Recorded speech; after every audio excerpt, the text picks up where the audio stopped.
Sejak kemarin 100 hari itu ada momen reshuffle, ternyata nggak ada. Mungkin Pak Prabowo masih berhitung mungkin. Nah sekarang ada tambahan data nih untuk memperkuat Pak Prabowo melakukan reshuffle. Jadi kalau kan biasanya reshuffle ada beberapa nih biasanya gitu, nggak hanya satu. Kira-kira yang lainnya siapa lagi dalam pandangan Pak Rizal yang layak di reshuffle? Itu kan ada yang Menteri Koperasi, yang judi online, Budi Ari. Budi Ari itu kan itu sudah santer gitu ya. Katanya kemarin ke Solo minta perlindungan. Ya seperti itu sama rajanya gitu kan.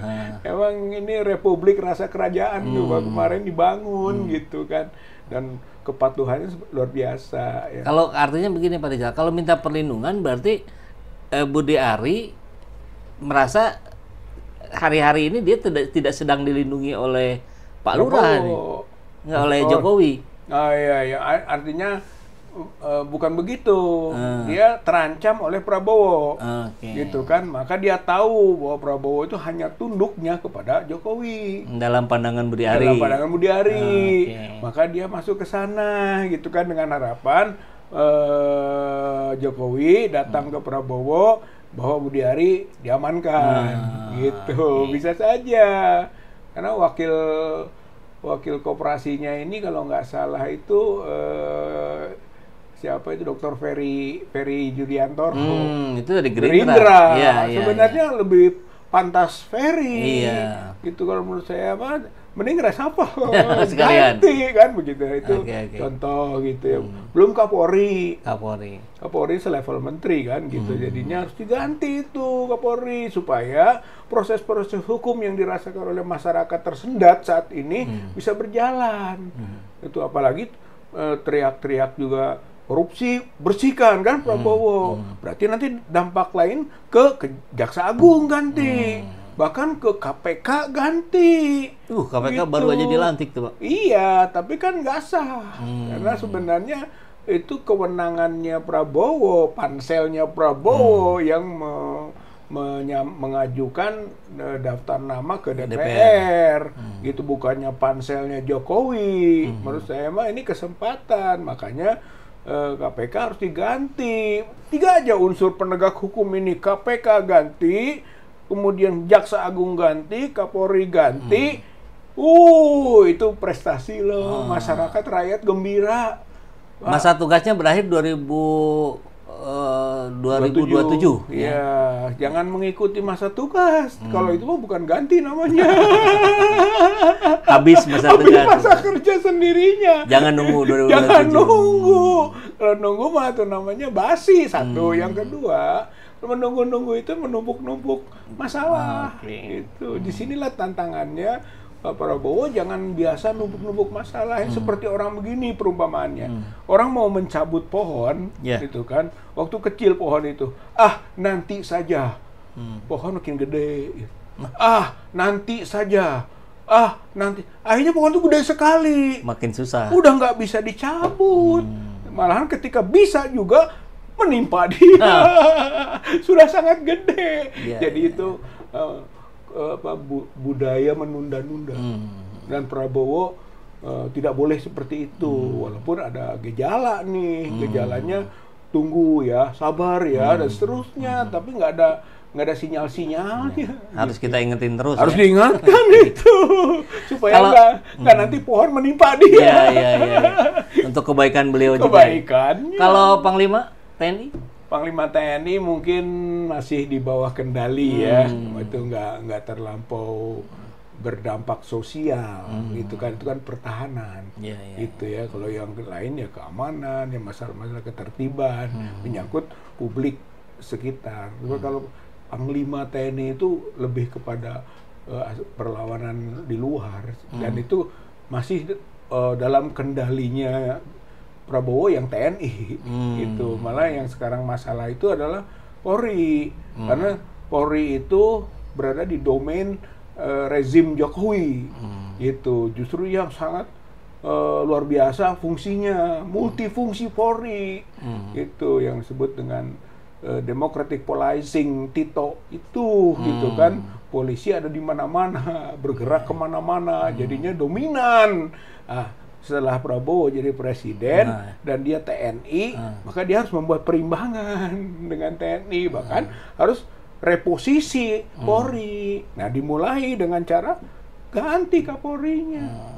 Jadi kalau dalam pandangan Pak Rizal nih, sebelumnya 100 hari ini sudah ada upaya atau belum untuk mereposisi TNI Polri ini? Kalau TNI sudah, TNI mungkin juga karena TNI juga pengaruh Jokowi ada, untuk itu perlu dikurangi atau bahkan dibersihkan. Kemarin kan ada mutasi 300 pati. Nah, itu maksudnya mutasi itu dalam rangka menggambarkan dominasi atau otoritas Prabowo full gitu.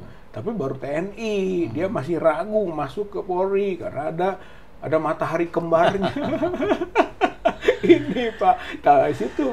Nah, mumpung kasus ini terjadi, misalnya PIK 2, ada kasus-kasus pidananya, ada residik oleh polisinya, nggak jalan, ayo jalan, kalau nggak jalan ganti kamu. Nah, gitu dong, gitu kan. Menurut saya ini momen, belum ada kasus sekarang di gas 3 kilo, gitu kan. Kalau kemarin pagar 30 kilo. Nah, sekarang gas 3 kilo. Gas 3 kilo. Ada apa dengan angka 3 ini? Sebelumnya KM 50, kilometernya 50. Ada angka-angka tertentu ya, tapi itu maksud saya adalah bahwa ini kesempatan untuk melakukan penataan penegakan hukum. Kan sekarang teriaknya begitu, korupsi gitu kan, berantas. Siapa yang tidak ikut dalam barisan ataupun gerbong pemberantasan korupsi akan ditindak dan sebagainya lah. Para penegak hukum kan, TNI, polisi kan harus menjaga dan membersihkan dirinya. Itu kan omon-omonnya. Mumpung menurut saya mah gitu kan, dia membuktikan omon-omon dengan kebijakan. Kan kita dengar juga nih ada rumor-rumor bahwa ada faksi nih di tubuh kabinet Prabowo ini yang tampaknya sedang berusaha, kalau bahasa tadi Pak Rizal di awal mengatakan merusak citra Prabowo gitu. Dan ya itulah yang disebut titipan Mulyono tadi. Nah, kan Pak Prabowo hari ini belum melakukan tindakan-tindakan yang apa ya, konkret barangkali kalau bisa dikatakan begitu, masih sinyal-sinyal, masih ini. Nah, mungkin Pak Rizal bisa memberikan sudut pandang gitu agar kita kan pengen running nih negara nih, tidak dibebani. Kalau Pak Rizal bilang nih, Pak Prabowo nih kasihan sekarang di pundaknya tuh bebannya terlalu berat. Tempo hari pernah cerita begitu ke saya. Saya masih ingat tuh. Nah, gimana biar lepas? Kan kalau sekedar berhentikan nih, mestinya kan nggak sulit gitu. Tapi kan ada apa gitu? Ya, menurut saya tinggal Pak Prabowo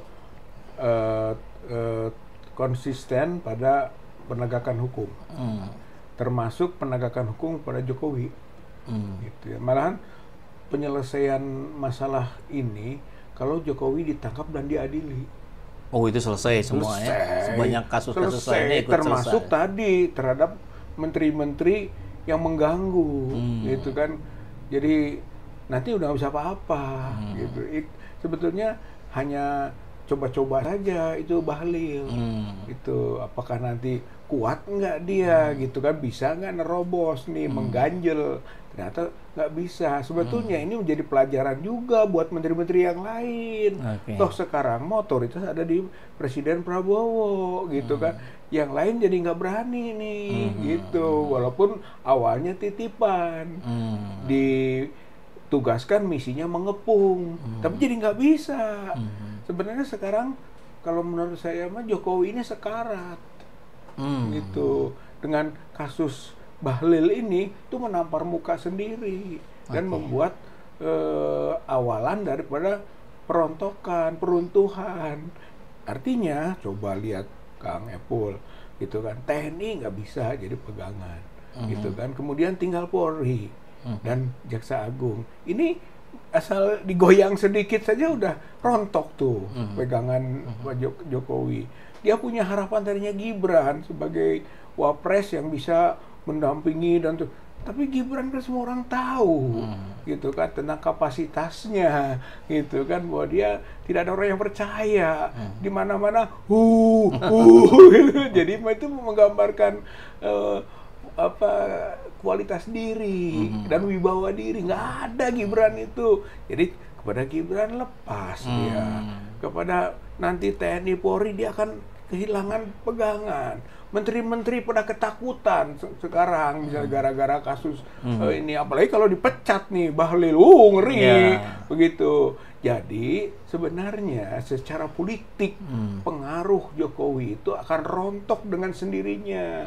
Tinggal sekarang lepaskan untuk proses hukum, biarkan tuntutan publik bahwa adili Jokowi gitu kan. Silakan, itu bukan urusan saya, nggak boleh gitu kan menahan-nahan proses hukum. Kira dengan dilepas begitu saja dengan proses pengadilan itu, sumber masalah di negara ini gitu kan, sumber korupsi, sumber pelanggaran hak asasi manusia gitu kan, sumber penipuan, sumber kebohongan gitu kan, sumber kesewenang-wenangan atau pemanfaatan aspek-aspek hukum untuk kepentingan politik, sumbernya sudah dirontokkan. Maka pilihan utamanya yaitu tangkap adili Jokowi. Kalau itu terjadi, maka lebih dari setengah persoalan bangsa ini selesai. Okay. Jadi selesai itu. Buat Pak Prabowo, enak jalannya. Tadi beban ringan, itu yang sangat besar di sini, itu setengahnya sudah dilepas. Mungkin 3/4-nya. Ya. Jadi bisa lari cepat. Lari cepat. Jadi insya Allah gitu kan, ini orientasi kerakyatannya terbukti. Alhamdulillah, amin. Dan menarik kata-kata terakhir dari Pak yang disampaikan Pak Rizal barusan. Sebetulnya pengaruh Jokowi itu sudah rontok. Jadi apa yang harus dilakukan oleh Pak Prabowo sekarang tinggal melepaskan saja. Jadi kata kuncinya sudah rontok, maka lepaskanlah. Begitu Pak Rizal.